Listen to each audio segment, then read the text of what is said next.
Ils sont beaucoup ceux qui aimeraient oublier leur passé. Certainement parce que ce passé est jalonné de souvenirs qu'elles aimeraient oublier. Comment débuter une nouvelle vie? Comment prendre un nouveau départ? Tel est le thème que nous allons ensemble partager ce jour dans notre émission intitulée « Découverte stupéfiante ». Je suis le pasteur Tony Oguma et je vous souhaite la bienvenue.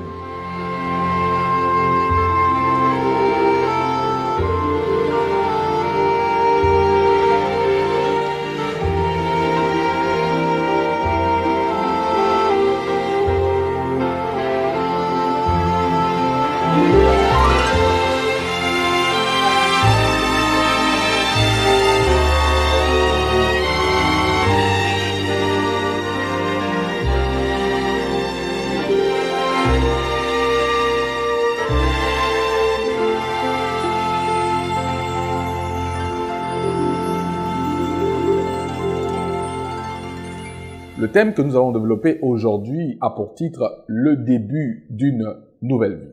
Beaucoup de religions proposent ici et là des méthodologies dans le but d'amener les uns les autres à oublier leur passé d'une part et d'autre part à prendre un nouveau départ. Le christianisme ne demeure pas à côté de ce sujet car il propose aussi une solution biblique pour aider les uns et les autres à oublier leur passé et à prendre un nouveau départ. Déjà, il est important pour nous de souligner que le tombeau de Jésus était vide. Ce tombeau vide était une source d'espérance pour un nouveau départ pour quiconque accepte Jésus comme Sauveur et Seigneur.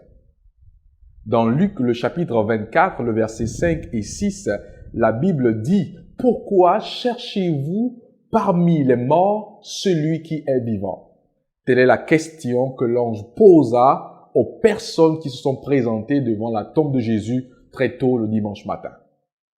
Le tombeau était vide parce que Christ était ressuscité. Christ est un roi à venir qui vient bientôt pour prendre avec lui tous ceux qui l'auront accepté comme Seigneur et Sauveur personnel.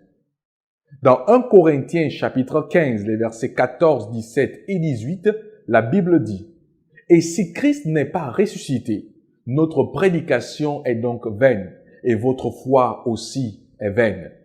Et si le Christ n'est pas ressuscité, votre foi est vaine. Vous êtes encore dans le péché, et par conséquent aussi ceux qui sont morts en Christ sont perdus. » Oui, la résurrection de Jésus est une source d'espérance pour quiconque voudrait reprendre un départ. La résurrection de Jésus est une source d'espérance pour toute personne qui voudrait débuter une nouvelle vie.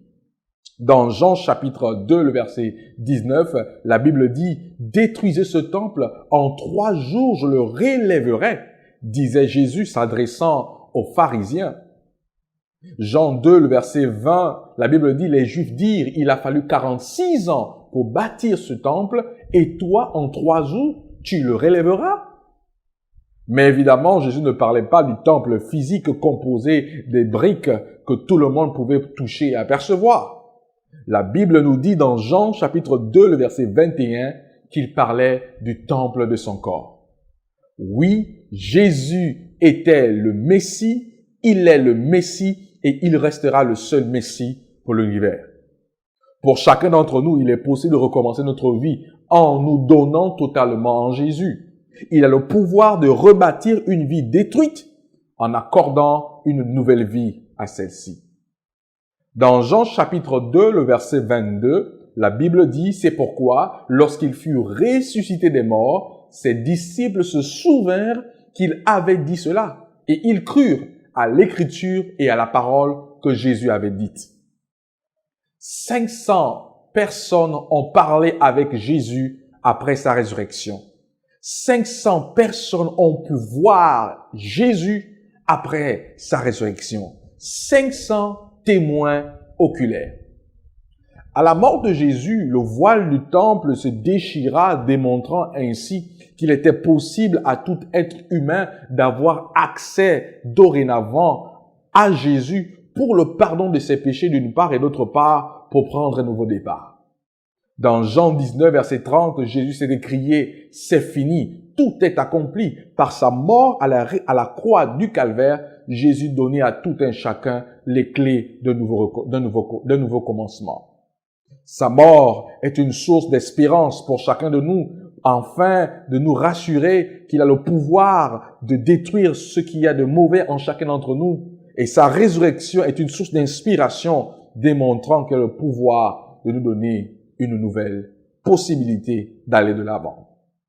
Dans Matthieu, chapitre 27, verset 63 et verset 64, la Bible dit « Et dire, Seigneur, nous nous souvenons que cet imposteur a dit, quand il vivait encore, après 3 jours, je ressusciterai.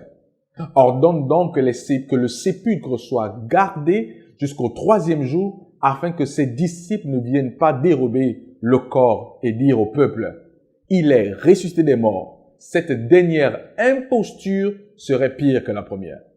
Alors, face à cela, ils prirent des gardes et mirent ces gardes auprès du tombeau de Jésus, pour s'assurer qu'il ne pouvait en sortir. De peur, pensait-il, que les disciples devaient venir prendre le corps de Jésus et faire croire à qui voulait l'entendre qu'il était ressuscité. Mais Matthieu, chapitre 28, le verset 2, nous présente une perspective plus éclatante, plus glorieuse et plus réjouissante. La Bible dit, « Et voici, il y eut un grand tremblement de terre, car un ange du Seigneur descendit du ciel, vint rouler la pierre et s'assit dessus. Son aspect était comme l'éclair et son vêtement blanc comme la neige.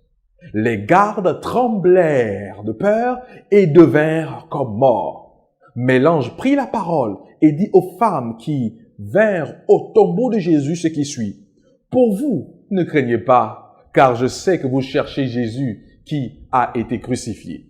Il n'est point ici, il est ressuscité comme il l'avait dit. Venez, voyez le lieu où il était couché. » Oui, Jésus est ressuscité d'entre les morts. Et cette espérance est une source d'inspiration pour quiconque veut prendre un nouveau départ.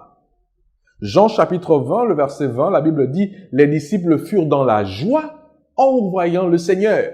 Le Seigneur les a parus et ils purent toucher le Christ de leurs propres mains et constater qu'il était véritablement ressuscité. » 1 Corinthiens chapitre 15, le verset 5 au verset 8, la Bible dit « Et qu'il apparut à Céphas, puis aux 12. Ensuite, il est apparu à plus de 500 frères à la fois, dont la plupart sont encore vivants et dont quelques-uns sont morts. » Tel fut le témoignage de Paul, le disciple de Jésus. Il continue en disant, « Ensuite, il est apparu à Jacques, puis à tous les apôtres. Après eux tous, il m'est aussi apparu à moi, dit Paul, comme à l'avorton. » Oui, des témoins oculaires ont témoigné de la résurrection visible et authentique de Jésus. Oui, il est ressuscité.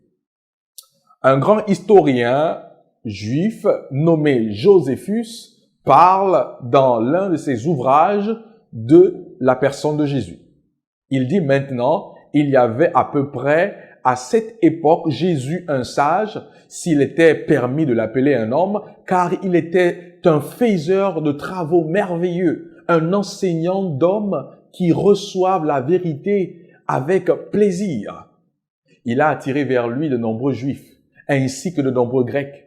Cet homme était le Christ, et quand Pilate l'avait condamné à la croix, lors de sa mise en accusation par l'homme principal parmi nous, ceux qui avaient aimé depuis le premier ne l'ont pas abandonné, car il leur est apparu vivant le 3e jour.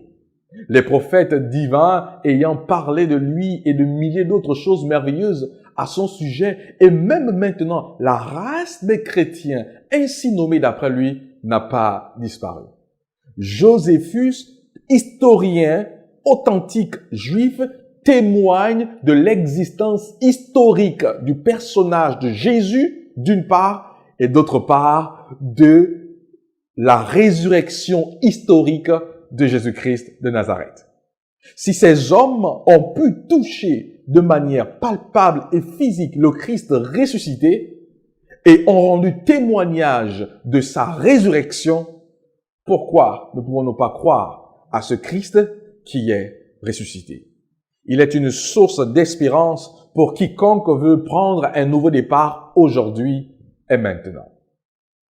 Dans Jean chapitre 14, le verset 19, Jésus dit ce qui suit, « Mais vous, vous me verrez car je vis et vous vivrez aussi. » Oui, les disciples de Jésus avaient cette espérance qu'en Christ, bien que mourant, ils pouvaient un jour faire l'expérience de la résurrection.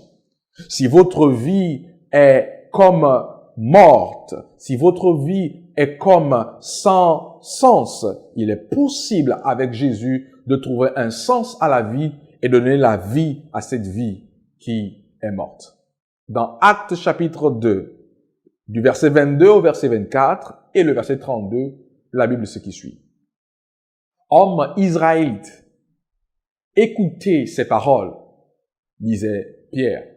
Jésus de Nazareth, cet homme à qui Dieu a rendu témoignage devant vous par les miracles, les prodiges et les signes qu'il a opérés par lui au milieu de vous, comme vous le savez vous-même, cet homme, livré selon le dessein arrêté et selon la prescience de Dieu, vous l'avez crucifié, vous l'avez fait mourir par la main des impies. Dieu l'a ressuscité en le délivrant des liens de la mort, parce qu'il n'était pas possible qu'il fût retenu par la mort. Alléluia. Gloire à Dieu pour ce témoignage puissant de Pierre. Il continue en disant, c'est la résurrection du Christ qu'il a prévue et annoncée en disant qu'il ne serait pas abandonné dans le séjour des morts et que sa chair ne verrait pas la corruption. La Bible continue en disant, c'est ce Jésus que Dieu a ressuscité, nous en sommes tous témoins. Oui, Jésus-Christ est une source d'inspiration pour quiconque veut prendre un nouveau départ. Au verset 37 du chapitre 2 du livre Actes des Apôtres, la Bible dit, « Après avoir entendu ce discours, ils eurent le cœur vivement touché et ils dirent à Pierre et aux autres apôtres, « Hommes, frères, que ferons-nous » Assurément, alors que votre vie est en position de faiblesse, alors que votre vie est sans issue et que vous faites face à tout genre de problèmes, vous pourrez me poser la question, que puis-je faire pour prendre un nouveau départ? La Bible répond au verset 38 du livre de Actes des Apôtres chapitre 2. Pierre leur dit, « Repentez-vous, reconnaissez vos erreurs et que chacun de vous soit baptisé au nom de Jésus-Christ pour le pardon de vos péchés et vous recevrez le don du Saint-Esprit. » Oui, sa victoire sur la mort est possible pour chacun de nous aujourd'hui. Il nous suffit seulement de reconnaître nos erreurs, de nous présenter devant Christ, de l'accepter comme notre Seigneur et notre Sauveur personnel, publiquement par le moyen du baptême, et nous allons reconnaître une vie qui ne sera plus la même. Actes des Apôtres, chapitre 2, verset 41, la Bible dit, « Ceux qui acceptèrent sa parole furent baptisés. Et en ce jour-là, le nombre des disciples s'augmenta d'environ 3000 âmes. » Le baptême, parlons-en. Le baptême est un moyen par lequel nous pouvons recommencer une nouvelle vie. Le baptême est un moyen mis en place par Dieu pour nous permettre de nous réconcilier avec lui et de prendre un nouveau départ. Dans Romains, chapitre 6, les versets 3 et 4, Paul dit ce qui suit. « Ignorez-vous que nous tous qui avons été baptisés en Jésus-Christ, c'est en sa mort que nous avons été baptisés. Nous avons donc été ensevelis avec lui par le baptême en sa mort, afin que comme Christ est ressuscité des morts, par la gloire du Père, de même, nous aussi, nous marchions en nouveauté de vie. Oui, il est possible de prendre un nouveau départ avec Jésus par le moyen du baptême par immersion. Dans Romains, le chapitre 6, le verset 6, la Bible dit « Sachant que notre vieil homme a été crucifié avec lui, afin que le corps du péché fût détruit pour que nous ne soyons plus esclaves du péché. » Le baptême est le moyen d'enterrer notre passé, de l'oublier et de reprendre un nouveau départ avec Jésus-Christ. Jésus est notre exemple par excellence. C'est pourquoi Jean le Baptiste, qui est apparu pour préparer le chemin du Seigneur, nous relate l'histoire de notre Sauveur lors de son baptême. Matthieu le chapitre 3, le verset 5 et le verset 6. Les habitants de Jérusalem, de toute la Judée et de tout le pays des environs du Jourdain se rendaient auprès de lui, Jean, auprès de Jean-Baptiste, et confessant leurs péchés, ils se faisaient baptiser par lui dans le fleuve du Jourdain. Jésus aussi s'est présenté à Jean le Baptiste, au Jourdain. Jean chapitre 1, le verset 29 nous dit que lorsque Jean-Baptiste vit Jésus, la Bible dit, le lendemain, il vit Jésus venant à lui et il dit, « Voici l'agneau de Dieu qui ôte le péché du monde. Voici l'agneau de Dieu qui a le pouvoir d'enterrer votre passé et de vous donner un nouveau départ. » Matthieu chapitre 3, le verset 14 à 15, la Bible continue en disant, « Mais Jean s'y opposait en disant, « C'est moi qui ai besoin d'être baptisé par toi, et tu viens à moi. » Jésus lui répondit, « Laisse faire maintenant, car il est convenable que nous accomplissions ainsi tout ce qui est juste. » Et Jean ne lui résista plus. Oui, il est juste pour quiconque veut prendre un nouveau départ de se faire baptiser par immersion. Matthieu chapitre 3, le verset 16 nous présente un élément très important par rapport à quel genre de baptême Jésus a eu à faire comme expérience. La Bible dit, dès que Jésus eut été baptisé, il sortit de l'eau. Évidemment, vous conviendrez avec moi que l'on ne peut sortir de l'eau uniquement que si l'on est entré dans l'eau. Déjà, même par définition, baptisé vient du mot grec qui veut dire immerger dans, plonger dans. La Bible dit que dès que Jésus était baptisé, il sortit de l'eau et voici les cieux s'ouvrir et il vit l'Esprit de Dieu descendre comme une colombe et venir à lui. Oui, notre Sauveur a reçu un baptême et c'est le baptême par immersion qu'il a reçu. Évidemment, tout au long de la Bible, plus précisément dans le Nouveau Testament, la Bible nous enseigne que le véritable baptême, c'est le baptême par immersion. Dans Actes chapitre 10, le verset 38, la Bible dit, « Vous savez comment Dieu a oint du Saint-Esprit et de force Jésus de Nazareth, qu'il allait de lieu en lieu, faisant du bien et guérissant tous ceux qui étaient sous l'empire du diable, car Dieu était avec lui. » Oui, Dieu peut être avec vous si vous prenez le départ aujourd'hui avec lui. C'est pourquoi dans Matthieu 28, verset 19 à 20, il donna un ordre de mission pour chacun d'entre nous qui croyons en lui. La Bible dit, « Allez, faites de toutes les nations des disciples, les baptisant au nom du Père, du Fils et du Saint-Esprit, et enseignez-leur à observer tout ce que je vous ai prescrit, et voici, je suis avec vous tous les jours jusqu'à la fin du monde. » Les disciples de Jésus ont eu à baptiser des gens. La Bible nous relate dans Éphésiens, le chapitre 4, ce qui suit, au verset 5, qu'il n'y a qu'un seul Seigneur, une seule foi et un seul baptême. Dans Actes des Apôtres, on nous relate l'histoire d'un Africain, l'eunuque éthiopien, qui recevra lui aussi le baptême par immersion. Actes des Apôtres, le chapitre 8, le verset 34 et 35, la Bible dit, « L'eunuque dit à Philippe, « Je te prie, de qui le prophète parle-t-il ainsi » Est-ce de lui-même ou de quelqu'un d'autre? Alors Philippe, ouvrant la bouche et commençant par ce message, lui annonça la bonne nouvelle de Jésus. Et face à ce message reçu par l'eunuque, il décida de mettre un stop à son char en vue de recevoir le baptême. La Bible continue en disant au verset 36 et 37 de Actes des Apôtres, le chapitre 8. Comme ils continuaient leur chemin, ils rencontrèrent de l'eau.